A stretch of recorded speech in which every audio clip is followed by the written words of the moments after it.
Kota Kendari, Sulawesi Tenggara dilanda kerusuhan, puluhan orang merusak fasilitas umum. Polisi menduga ada unsur pidana dalam kebakaran gedung Kejaksaan Agung.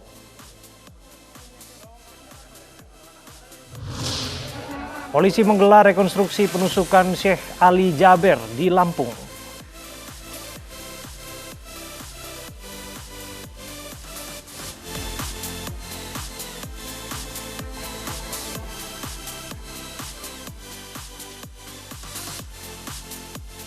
Selamat sore, demikian tadi berita pilihan iNews Sore yang akan menemani selama 2 jam ke depan bersama saya Kutsia Firdausi. Dan saya Abraham Silaban. Kita awali iNews Sore hari ini dengan informasi polisi menggelar olah tempat kejadian perkara kasus penusukan Syekh Ali Jaber di Bandar Lampung.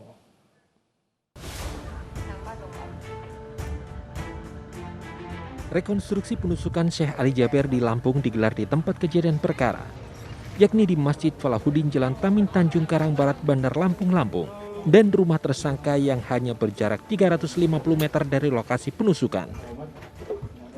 Rekonstruksi digelar di 2 tempat untuk mengetahui seluruh proses tersangka melakukan penusukan kepada Syekh Ali Jaber pada hari Minggu 13 September 2020. 17 adegan yang digelar sesuai dengan berkas acara pemeriksaan kepolisian, mulai dari saat tersangka menyembunyikan pisau di kantung celana, mendekati panggung hingga penusukan. 17 adegan sebagaimana yang dituangkan tersangka dalam berita acara pemeriksaan pada saat pasca kejadian dan juga selama penetapan tersangka. Jadi artinya ada 17 adegan yang sesuai dengan berita acara, kemudian juga apa yang dia lakukan, kemudian apa yang kejadian yang sesuai dengan apa yang dibuat dalam berita acara pemeriksaan itu adalah sesuai dengan apa yang mulai dari prarekonstruksi hingga rekonstruksi, akses menuju tempat kejadian perkara sementara ditutup dan dijaga oleh polisi. Dari Bandar Lampung, Lampung, Tim Liputan iNews melaporkan.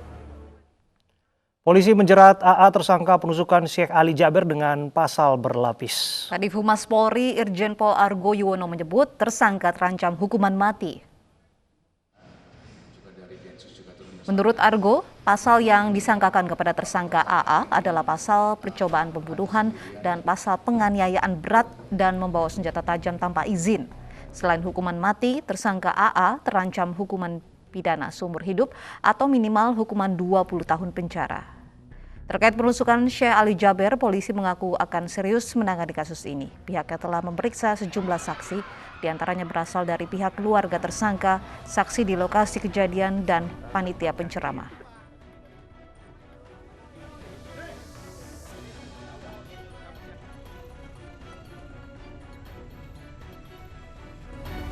Pasal yang disangkakan kepada tersangka AA ini adalah pasal percobaan pembunuhan. Kemudian kita juga kenakan pasal pembunuhan dan kemudian kita kenakan pasal penganiayaan menyebabkan luka. Jadi kalau ancaman hukumannya hukuman mati atau seumur hidup palingan 20 tahun. Ya, ini untuk ancaman pasal yang dikenakan daripada tersangka A. Artinya penyidik mohon ya dari Mabes Polri juga turun ke sana, juga dari Densus juga turun ke sana.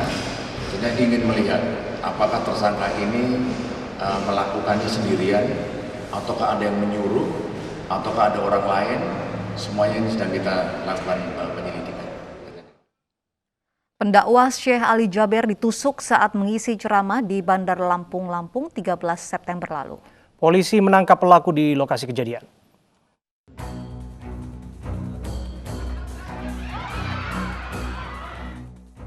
Penceramah Syekh Ali Jaber ditusuk saat sedang mengisi ceramah di Masjid Falahuddin Bandar Lampung Minggu 13 September lalu. Video detik-detik penusukan orang tak dikenal ini pun terekam kamera warga. Dari video ini Syekh Ali Jaber sedang berada di atas panggung. Mendadak seorang pria naik ke atas panggung dan menusuk Syekh Ali Jaber. Para peserta ceramah pun langsung histeris. Syekh Ali Jaber mengalami luka pada bagian atas tangan kanannya. Bahkan Syekh Ali Jaber sendiri yang melepaskan pisau yang telah menancap di tubuhnya. Sementara pelaku penusuk berinisial sempat diamuk massa sebelum akhirnya ditangkap polisi. Tim Liputan iNews melaporkan. Kita beralih ke informasi lain pemirsa. Dari hasil penyelidikan Bareskrim Polri, kebakaran yang terjadi di gedung utama Kejaksaan Agung diduga bukan akibat arus pendek. Kabar Reskrim menyebut ada dugaan unsur pidana dalam kebakaran tersebut. Kebakaran yang melanda gedung utama Kejaksaan Agung diduga akibat adanya nyala api terbuka dan bukan berasal dari arus pendek.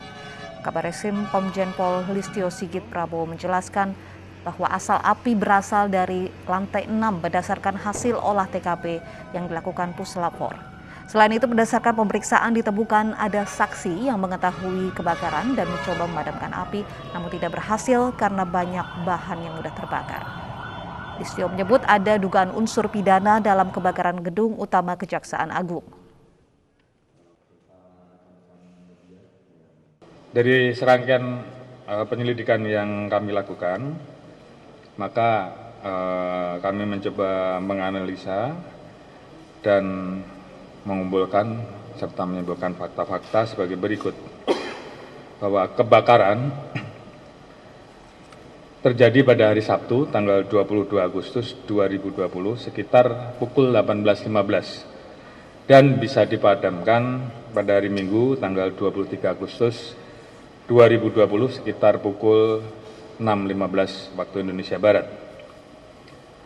Asal api diduga berasal dari lantai 6 ruang rapat Biro Kepegawaian dan kemudian menjalar ke ruangan serta lantai yang lain dari mulai atas sampai dengan ke bawah yang dipercepat terjadi karena penyebaran api tersebut karena adanya akseleran atau ICP pada lapisan luar di gedung dan juga ada beberapa cairan minyak lobi yang mengandung senyawa hidrokarbon serta kondisi gedung yang hanya disekat oleh bahan yang mudah terbakar seperti gipsum, lantai parkit, panel HPL dan bahan yang mudah terbakar lainnya sehingga kemudian itu mempercepat proses terjadinya kebakaran.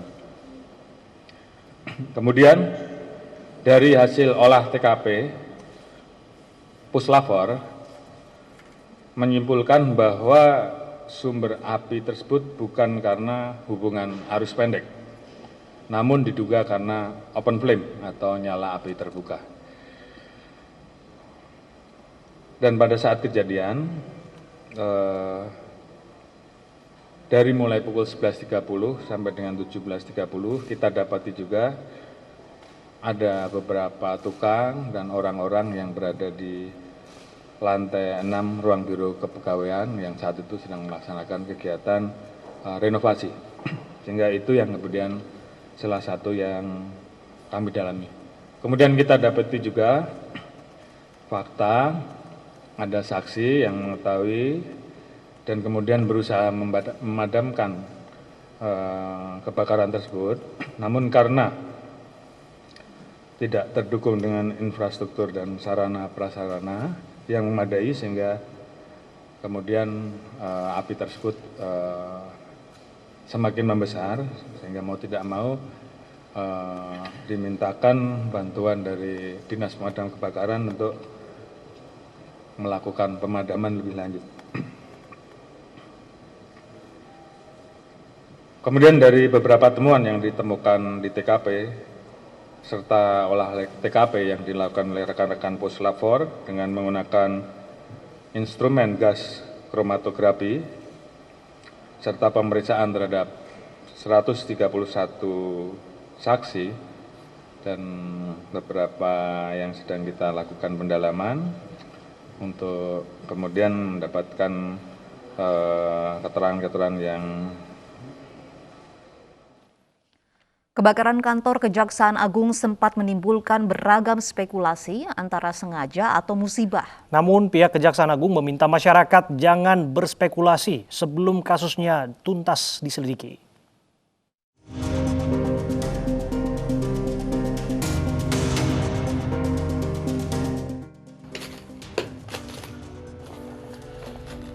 Ini ruang kerja Pak Jaksa Agung. Kondisi di dalam terlihat sudah rata. Ini adalah salah satu sisi yang disebut-sebut ruang Jaksa Agung yang hangus terbakar akhir Agustus lalu. Ada di lantai 2 gedung utama, ruang Jaksa Agung berdampingan dengan ruang Wakil Jaksa Agung. Dan di ujung Ketika kecurigaan mencuat, Wakil Jaksa Agung meminta masyarakat tidak membuat spekulasi penyebab kebakaran. Apalagi gedung utama yang terbakar bukan tempat penyimpanan data, tindak pidana umum dan pidana korupsi. Kita tidak boleh memberikan berita yang sifatnya spekulasi, ya. Bahwa gedung itu adalah gedung utama yang bukan tempatnya penyimpanan berkas perkara. Jadi tolong, ya, tolong. Saya juga berharap pada rekan-rekan ICW, ya, gitu, untuk rekan-rekan yang lain sebagai pengamat, bantu kami untuk bisa bekerja dengan baik, ya. Kemudian tunggu dan sabar bagaimana hasil dari laboratorium forensik. Masyarakat Anti Korupsi atau MAKI menyebut bisa saja data sejumlah tindak pidana dan tindak korupsi aman. Namun kebakaran ini setidaknya membuat data sejumlah CCTV terutama di lantai 3 hilang. MAKI menyebut data CCTV sangat penting mengembangkan kasus suap yang sedang disangkakan kepada Jaksa Pinangki Sirna Malasari dalam kasus Joko Chandra. Kebakaran gedung utama Kejaksaan Agung diduga muncul pertama kali dari lantai 6. Hari itu, 3 pekerja memasang wallpaper dan parket di aula lantai 6. Dari Jakarta, Tim Liputan iNews melaporkan. Ibu rumah tangga penggunting bendera di Sumedang Jawa Barat terjadi tersangka. Kami kembali saat lagi.